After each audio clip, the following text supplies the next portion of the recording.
नमस्कार दोस्तों, मैं डॉक्टर अवनीश उपाध्याय।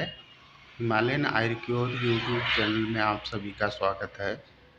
आज हम मर्म चिकित्सा केंद्र ऋषिकुल परिसर हरिद्वार में हैं और मर्म चिकित्सा आजकल बहुत ही व्यापक रूप से इसका प्रचार प्रसार हो रहा है और हमारे साथ मर्म चिकित्सा विशेषज्ञ डॉक्टर सुबेग कुलश्रेष्ठ और डॉक्टर पंकज चौहान जी हैं।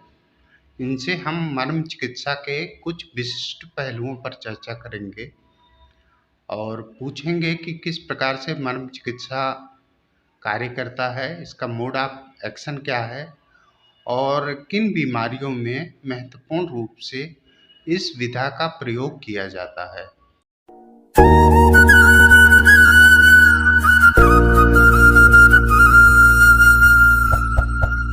नमस्कार डॉक्टर साहब। आप सबसे पहले आप बताएं कि किस प्रकार के रोगों में मर्म चिकित्सा का प्रयोग मुख्य रूप से आप लोग करते हैं।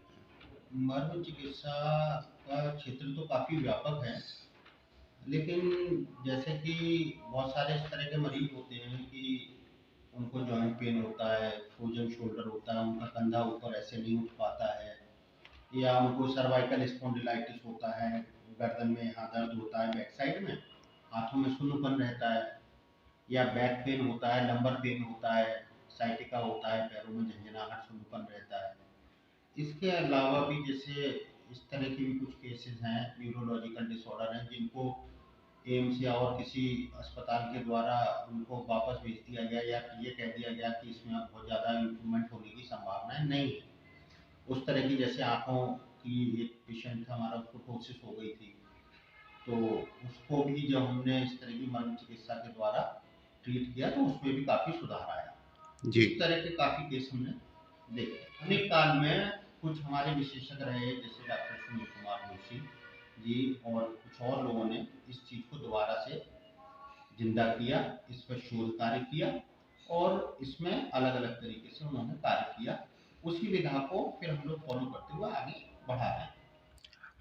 मर्म चिकित्सा के कुल कितने पॉइंट्स होते हैं शरीर में और किन किन रोगों में किन किन पॉइंट्स का आप लोग उपयोग करते हैं, इसके विषय में थोड़ा सा बताएं। देखिए, ऊर्ध्व शत्रुगत गर्दन से ऊपर का पार्ट, हमारे हाथों और पैरों में और अलग अलग पार्ट में बैक साइड में अलग अलग तरीके के 107 पॉइंट होते हैं और इनको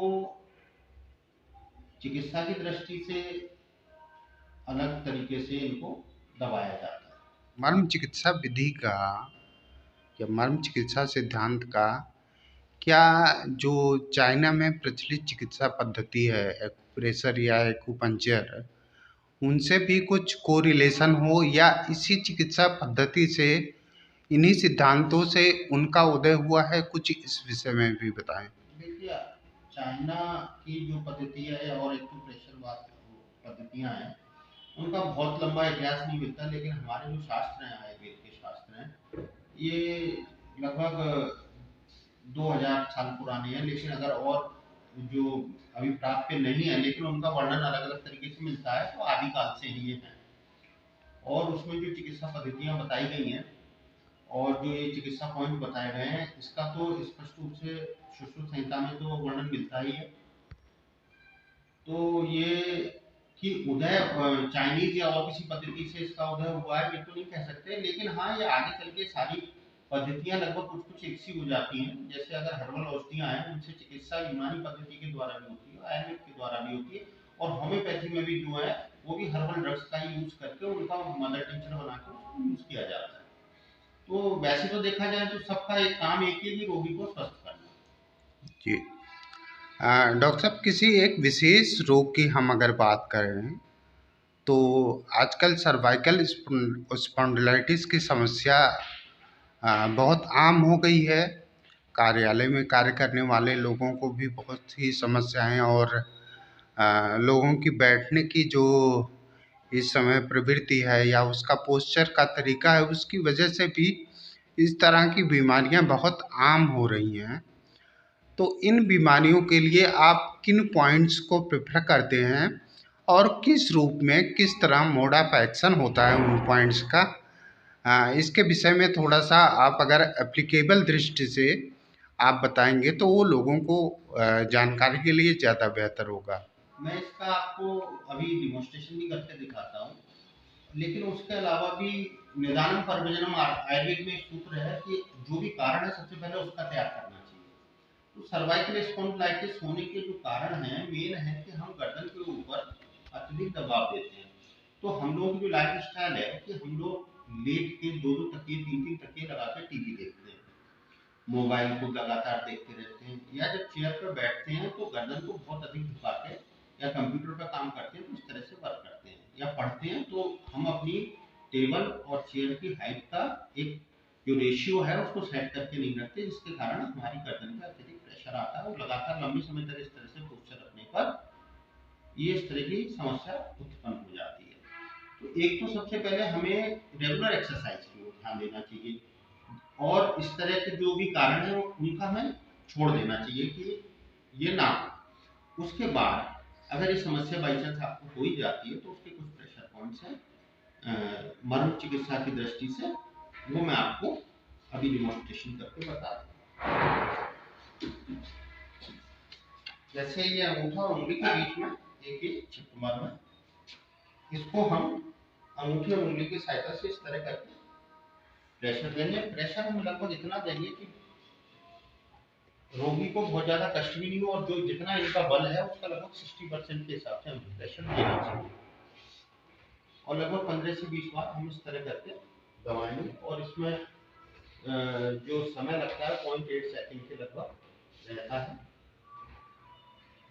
इस तरह करके हमको दबाना है। इसमें रोगी को थोड़ा पेन भी होता है, किसी को नहीं भी होता है। इसके अलावा यहाँ से ये जो कोहनी है, आपको सामान्य भाषा में बता रहा हूँ, कोहनी ऐसे जब देखेंगे मोड़ती है, यहाँ से 4 अंगुल नीचे एक पॉइंट होता है, जिसको बोलते हैं इसको ऐसे 1 2 3 4 5 6 7 8 9 10 11 13 14 15 इस तरह करके दबाना है।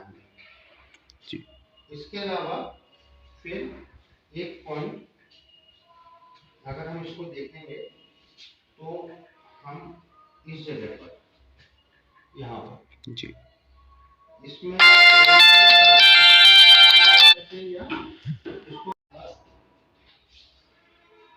हम यह उंगलियों की सहायता से आपको रफली एक एग्जामिनेशन कर सकते हैं।